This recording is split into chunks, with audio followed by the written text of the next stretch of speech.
hunda duraan dursee nagaan waaqayyoo isiniif haa ta'u. Obboloota koo jaalatamoo kabajamoo qomoo filatamoo biyya keessa kan jirtan biyya alaarrattis kan argamtan kallattii hundarra teessanii hirmaattota yuutuubii chaanal Obsee Kiyyaa jalatti kan argamtan hundumti keessan akkam jirtu nagaa keessanii. Anis nagaa kooti rabbiif haa galatu. Nagaa guutuu nagarraa faan qaba. Nagaa guutuu nagarraa akka qabdan abdiif amantii guddaan qaba. Baga jaalala waaqayyoo ayyaana gooftaa yesuusiin eeggamtanii isaatiif yeroo kana geessan isiniin jechuun jaaladha. Obboloota koo jaalatamoo egaa har'a walaloo tokko qabadhee isiniif dhiyaadhee jira. Waan gaarii hawwilee kunoo biyyaa baanee jedha walalooni. Turtiin keessan ana wajjiniin haa ta'u. Obsee Kiyyaa laayik, sheer, sabskiraayib, koomentii gochuu immoo hin dagatinaan affeerraa kooti. Dhaggeeffattaniin callisinaa, koomentii barreessaa, laayikii illee tuqaa isiniin jedha. Akkasumallee sheerii godha. Warroonni maatii keenyatti hin dabalamne immoo sabskiraayib gootanii maatii keenyatti akka dabalamtan asumarraa isin affeerra. Viidiyoo yeroo hojjennu akka dafee simbira dhaqqabuuf sabskiraayib godhaa. Mallattoo alarmii irratti cuqaasaa ol kan jetturra yoo kaawwattanii yeroo hundumaa viidiyoon nuti iddoo kanaa gadhiisnu daddafee isin bira dhaqqaba jechuudha.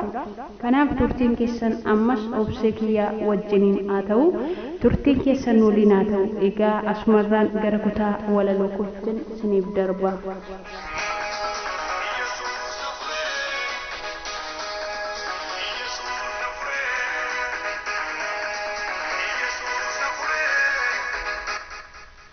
Waan gaarii hawwilee kunoo biyyaa baanee namummaa fixannee bifa jijjiirrannee jiruu biyya ormaa dhagaarra ulfaataa dacheen namaan citee waan hafu fakkaata. Dacheen namaan citee waan hafu fakkaata. Yaa gara jabeenya jiruu dachee biyya ormaa du'a yoo jenneyyuu eenyutu namaa mormaa. Yaa gara jabeenya jiruu dachee biyya ormaa du'a yoo jenneyyuu eenyutu namaan mormaa.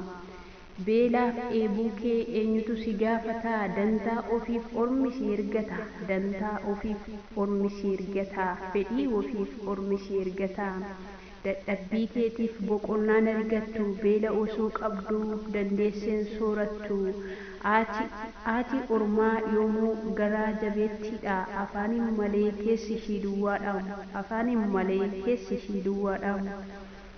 Dacheen biyya ormaa karaan isaa fagaatus abdiin kutatinaa.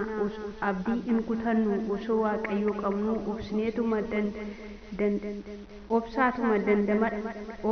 obsaatii dandamadhaa. Jireenyi lafarraa guyyaa tokko darbaa jira aduun akka birraa. Obsi gatii qaba.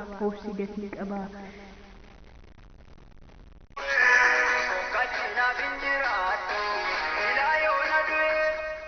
Dadhabdu tiradhu kuftullee foqoqii. Abdii utuun kutatiin bakka yaadde dhaqii. Abdiin jira hunduu galatoomaa. Viidiyoo keenya waan daawwattanii amma dhumaatti waliin turtaniif guddaa galatoomaa. Laayik, sheer, sabskiraayib gochuun dagatinaa. Yeroo gaarii isiniif haa ta'u. Torbee biraa immoo walaloo biraa yookaan immoo barumsa biraa qabannee amma isiniif dhufnutti nagaa waaqayyoo lafa jiraattan hundumatti isiniif haa ta'u. Lafa nagaa jiraadhaa. Nagaatti.